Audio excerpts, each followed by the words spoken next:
Football at 4 is powered by the Inside the Birds podcast. It's brought to you by Bet365. Whatever the sport, whatever the moment, it's never ordinary. At Bet365, Adam Caplan is back for another season of Football at 4. Eagles, Packers, Friday night right here on 97.3 ESPN. You can listen to the action with Merrill Reese and Mike Quick. And, of course, Adam Caplan and the guys from the Inside the Birds podcast, which you can get on all podcasting platforms. Just search Inside the Birds for their YouTube channel content as well. And every day at 4 o'clock right here on the Sports Bash. Kaplan's back, and he's with me now on the Sports Bash. Well, he never really went anywhere, but the season is officially here, Adam Caplan. The offseason minutia is over, and we are ready to go. Yeah, and by the way, I was listening to you earlier. The Eagles rarely release their injury report before 4 p.m. Eastern, so it should be about within the next 15 minutes as we speak here. So if we get it, we'll jump in and we'll give it to you. I get the Packers as well from them. I just checked with them, and they have not released it yet. So we're not expecting any surprises, but I will tell you, as you and I have talked about for several years, it may not happen now because they haven't played a game yet. But every couple weeks during the regular season, there's we call it the pop-up injury on Wednesday when they play a Sunday game, which we didn't know about. That's coming. We're not expecting it this week because they didn't have a game last week, but it'll come at some point. Well, we'll keep an eye on that. You're right. I do not see one out as of yet, but we got a lot to dive into as we get ready for the 2024 season. Of course, Adam will be back on Friday. We'll take a little, breakdown of that game a little closer. But right now, Jeff Darlington over at ESPN, Adam, said this is the most important Week 1 game on the schedule this week. You got Green Bay with a lot of expectations, and you got Philadelphia, which, if this game doesn't go their way, are you going to have those doubts kind of creeping in that you did not fix what ailed you those last 7 weeks last year? No, I know Jeff. I mean, I've known Jeff for a while. Good guy. I just don't agree with that. I get it. It's one thing if they came back with the exact same coaching staff, which they didn't. Both coordinators are gone. Most of the defensive staff is gone. No, it's a different team. Now, if they start 0-3 or something like that, then you're going to have to start scratching your head. Now, or I'll give you this one. Now, again, it's technically a home game, but they're not home, unfortunately. They're in Brazil. If they get blown out Friday at 8:15 Eastern and it looks bad the first half, they wind up getting blown out, yeah, you could start saying, well, what is wrong with them? And by the way, the game week 2 is not easy when the Falcons come in, which is another primetime game. But look, let's see how they look first. It's not necessarily if they win. And, Mike, week 1 is very odd around the National Football League, talking to coaches. Just the way it is. It's the tackling generally is poor. I was talking to a personnel director on my training camp tour, and he'd asked me what camps I'd been to. He said he'd been watching us. And I go, yeah. And this guy said about his team, do you notice the tackling? He said, we're actually tackling. We're actually hitting. We usually don't hit, but we put an emphasis on tackling. By the way, more teams are tackling this summer than I've seen in years. Yeah, and I guess listening to Vic Fangio over the weekend, he would not only like to hit or tackle more, he would like to have played, I think, more snaps in the preseason. I mean, he made the comment that Jalen Carter only played, 3 snaps in the first preseason game. It sounds like he wants more reps in preseason games. He does. And by the way, I just got the injury report. Here it is. Boys, it's small. No surprises. Yeah, I got it as well. Yep, go ahead. Yeah, no one on the 53 didn't work. I mean, they don't have to list practice squad players, but limited A.J. Brown resting player. It's comical. Landon Dickerson resting player. That means he didn't take all of his normal reps. Let's say they take 25 first-team reps per practice. It means they took less than they normally would have. Maybe they took 20. Clubs don't have to list, though, exactly how much they take. In terms of percentage, which is kind of annoying, when they changed the injury reports many years ago, and then Isaiah Rodgers it was a hand injury. We didn't know what it was. We now know it was a hand injury he dealt with. Devin White has an ankle injury. He was also limited. No one didn't practice on their 53-man roster, so they'll all be ready to go, Mike. We're expecting all their players on the 53-man roster to be available for Friday night's game. Okay, with that, I want to get your opinion. McMullen said he thinks, based on Fangio's comments, that DeJean will be inactive. Do you agree with that? I don't know that. I've not heard that. I would say this. Based on the comments, yes, he in terms of being ready, He clearly is not going to be ready to start at nickel. And the Packers, though, and Vic's right, I'm glad Vic shot that down, that they're heavy 11 personnel. That's not correct. I've known that since Matt LaFleur got in there. They could have 9 players on their 53-man roster, 9 receivers who could all play. He's going to bounce between 11 and 12 personnel, which means 3 receivers, 11, 12 personnel, 2 receivers, 2 tight ends. They're a big balanced offense in terms of personnel groupings and usage. But what's going to happen, Mike, is we know this is coming. Quinyon Mitchell, when they're playing their base defense, is going to be an outside corner. When they go to nickel, he's playing inside. Or he'll be playing, as we also saw, closer to the box. They use him as a box linebacker, Mike. They did different formationally with Mitchell. But in terms of Eugene, you can't ask him to do this stuff. Playing nickel, I just don't think he's ready for it. Now, would he be inactive? That's a big pill to swallow, considering he is a second-round pick. I know he missed a lot of time. And let's not forget, Mike, he came back from the broken leg, which he suffered last November. And then he had a significant hamstring issue to start training camp. So, yeah, he's missed a lot of time. I mean, I'm not ruling it out. That would surprise me. But on that point, though, well, here, if he's going to play, this is the better point. Where are you playing him, and how many snaps are you going to play him? Yep, and he was asked about Maddox if he could play nickel if he needed to, and he said he could. Of course. So you do have, obviously there you have that possibility as well. It should be interesting to see what Vic Fangio's defense looks like against this Packers. You got a really good trio of receivers, and then they added Josh Jacobs. We'll talk more about this kind of the matchups a little bit on Friday's show, but let's take a look at some of the odds as we get ready to enter Week 1 of the NFL. We did this a couple weeks ago. I just did my who's in, who's out, my 14 playoff teams. The NFC East has not changed much. You got Philadelphia minus 150 to kick things off. Dallas is next at plus 170, but I want to get your take on the Commanders at plus 12. Do you feel that there's a lot of Commanders kind of like dark horse love out there? Yeah, okay. So, Mike, the Eagles actually, if before training camp started, they're minus 110 or minus 120, which book you were looking at. Now they're minus 150. The Cowboys now are fans who know the NFC East futility that no team has repeated since 2004. I'm not sure, but the money is going up. More people are betting on the Eagles. That's why the line moved. So they're minus 150. And you mentioned the Cowboys at plus 170 with the turmoil, with the contracts, and Jerry Jones once again putting pressure on Mike McCarthy. The quotes are pretty funny. Mike McCarthy, the head coach, is lame duck. He didn't have his contract extended. Now, yes, Mike, on the Commanders are plus 1,200. Everybody's looking to find that team, whether it's the Bears. We'll get to that division, NFC North, in a minute. Everybody's looking for that dark horse. Last year, the Texans came out of nowhere, right? The Texans were plus 1,800 to plus 2,000 to win the AFC South, depending which book you're looking at. Now the Texans are minus 105 to win the AFC South after what happened last season. So the Commanders are plus 1,200. I just don't think the roster is good enough, Mike, to be honest with you. What we missed on the Texans is Will Anderson, their first-round pick, being great. Obviously, everybody missed on Stroud. But that's also turned out to be a very good roster. And when you have great quarterback play, elite quarterback play, you elevate everyone around you. Tank Dell, Nico Collins, and now the Texans have added Stephon Diggs. But getting back to Washington, they refuse to say that they're in a rebuild, but they're in a retooling there in Washington.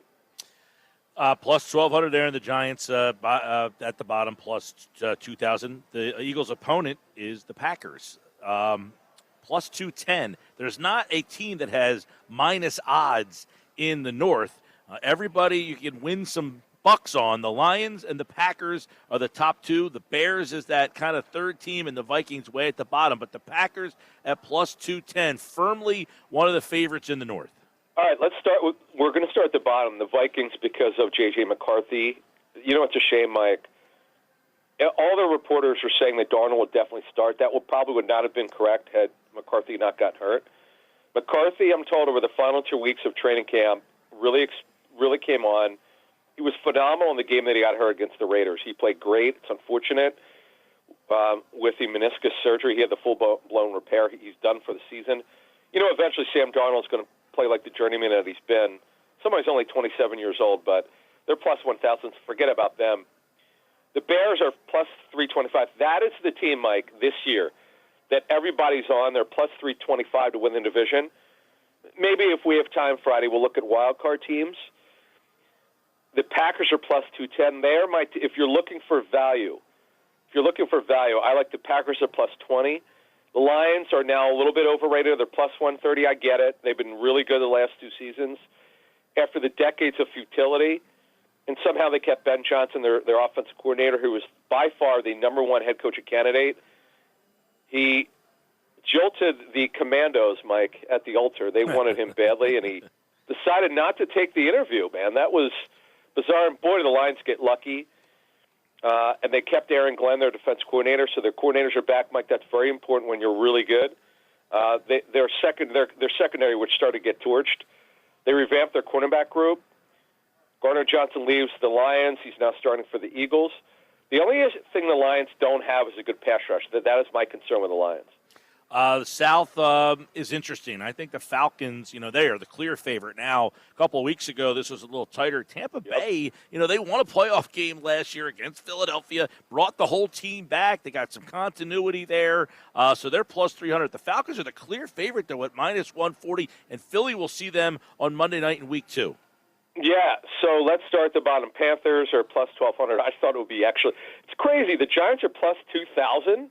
To win a division that no one has repeated since 2004. The Panthers, and I know that they've improved their roster, particularly around Bryce Young.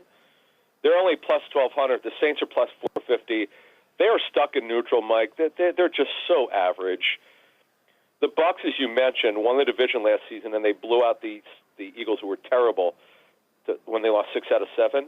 The Bucs are plus 300. And the overhyped team, one of the overhyped teams in the NFC, it's the Bears and the Falcons. The Falcons are now minus 140. I'm going to pick the Buccaneers to surprise people. The Falcons have issues with their pass rush. I know they traded for Matthew Judon, who suffered a major knee injury last season. And when you look at the Bucs, everybody's pretty much back except they have a new coordinator in Liam Cohen. Who used to be with the Rams, and he went to Kentucky. Then he went back to the NFL with the Bucs. I'm going to pick the Bucs to upset the Falcons for that division. All right. I had Atlanta there. I just did my who's in, who's out. I took Atlanta there. I like Simmons and Judon. I think those are 2 good additions there. And they got those 3 skill guys that I like a lot. Maybe I'm too high on Robinson. They're loaded on offense, Mike. And Zach Robinson. Gosh, I remember covering him as a college player. He's now their offensive coordinator and first-time play caller. They're the overhyped team, the Falcons, no question. All right, I think the West is maybe the easiest one of them all. Is there even a dark horse there, or is this the 49ers and only the Niners? Is there someone you think can challenge them? The Niners at plus 200, the next closest team, the Rams at 325. Yeah, actually, the Niners are minus 200. The Rams are plus 325. I give Sean McVay credit. He does it every year. We count him out. Guy's a great coach. Aaron Donald's retirement. Seahawks at plus 750. I like Ryan Grubb, their new offense coordinator. No more Pete Carroll micromanaging his offense coordinator. They're going to have a fun offense. Mike McDonald, the head coach, will run their defense. They just don't have enough talent overall in defense. They're not going to win that division. They could challenge for a wild card. The Cardinals and Jonathan Gannon, who are very competitive late in the season. Remember that win at Philly. They get Kyler Murray back now full-time, or he came back late last season. They're plus 1,400. No one's going to challenge them. All right, let's go to the AFC, where obviously there's a lot of fun ones there. I think there's more potential playoff teams in the AFC this year than there are in the NFC. When we did who's in, who's out. Or, by the way, my wild card teams were the Rams, Cowboys, and Packers on that side. And I think the Bears, maybe Washington, maybe Tampa Bay would be the other. You like Tampa better than I do. I would have Tampa as a team that could be in that third wild card mix. But that's on the NFC side.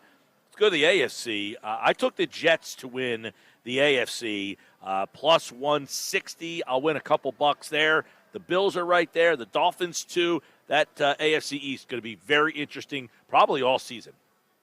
Mike, let's start kind of in the bottom, right, with the AFC East. The Patriots, they have the worst odds of any team, plus 2,800. Look, the quarterback position for them is the question mark.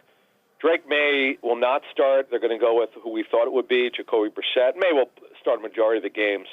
but they're going to go with Brissett early on. The Dolphins, then the odds really change. The Dolphins are plus, it's really tight. The Dolphins are plus 225. The Bills are plus 180. This is really cool. The Jets are plus 160. So it's super tight. And by the way, the Bills were the favorite most of the summer. The money now from New York is coming on the Jets. They're plus 160. I do like the Jets. I got to be honest with you. That's been my team the whole time. I was with the Jets 2 weeks ago. The Giants visiting them. Look, they don't have a Son Reddick, but they're still going to have a good pass rush. Maybe the NFL's best defense. They got Rodgers back, knock on wood, full time. That he plays all 16 or 17, excuse me. I like the Jets at plus 160. Yeah, I like the Jets as well. Bills, I'm not as high on the Bills this year. I said last year I thought their window was closing. They got rid of a couple of high-profile players. I think they're putting a lot more on Josh Allen's back this year. We'll see. I like the Dolphins as a regular season team, not as much as a playoff team. That division has a lot of great storylines. The North, equal storylines. Baltimore plus 125. Cincinnati plus 165. The Browns made the playoffs last year. They're plus 500. And the Steelers made the playoffs last year. They're plus 700. Yeah, when you really look at it, Mike, the Ravens were actually a deeper favorite. They're now down to plus 125. The Steelers are plus 700. It's the turmoil at quarterback. They got injury concerns, pretty significant injury concerns on the offensive line. Can they get any kind of passing game under Arthur Smith, who could never develop a passing game with the Falcons as their head coach? They want to run the ball in Pittsburgh from ownership down to the head coach to the offensive coordinator. The Browns are plus 500. Could Deshaun Watson, who has not played well since 2020, can he regain anything? Coming off two double surgery. He had a surgery that fixed two areas of his right shoulder. Good roster otherwise. Nick Chubb, they don't know exactly when he'll return at running back after one of the worst running back injuries in NFL history. Just terrible. Bengals are only plus.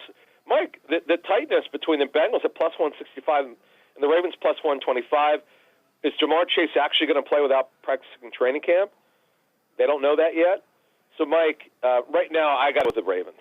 I like Ravens as well. I got Cincy and Cleveland, by the way, as wild card teams. It all lays on Deshaun Watson, though. What Watson are you getting? That team's pretty good, but they need quarterback play. I like Cincinnati as well. So they're my two wild cards in the South. I think this division is going to be a lot of fun. I think the Titans are interesting, at least at plus 1,000. The Colts, what kind of quarterback play are they going to get at plus 325? The Jaguars, plus 300. And then the favorites are the Texans at 105. Can they play with expectations? Yeah, I'm surprised, Mike, when I got these odds. I'm surprised that the Texans are only minus 105 after what happened last season. The Jaguars choked, losing 5 of the last 6. In fact, the Jaguars, Mike, I'll admit it, I picked them to win the division last season. As did I. I did too. You're not by yourself on that island, man. I did well last season. I got 5 of the divisions right, but in fact, not only did I get the AFC South wrong, I picked under 5.5 wins for the Texans. And I also got it wrong the year before in the Jaguars. I don't know what is going on with that division. You're right, Mike. It's very competitive. The Titans plus 1,000. I got them. We'll do divisional over-unders on Friday. Those have also changed. The Titans are plus 1,000. They're not winning that division. They've improved the roster, but they're farther away. Colts with getting Anthony Richardson back at plus 25 at quarterback. The Jaguars at plus 300. Boy, it's tight between the Jaguars and Colts. And after the Jaguars choked last season, Mike, Doug Peterson's on the hot seat, and as you said, the Texans are the clear favorite at minus 105. I quite frankly, Mike, I would have had them at minus 125. I don't quite understand why they're not a higher favorite. All right, that's the South. A lot of fun storylines there. The West, though, I don't know that I can come up with a path for anybody to overtake the Chiefs here. I'm stunned that they're only minus 300. I would have had them minus 500. This hype on Jim Harbaugh.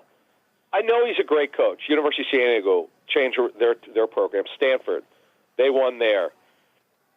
With the 49ers, made the Super Bowl. Michigan, national championship. Great coach. There's no question about it.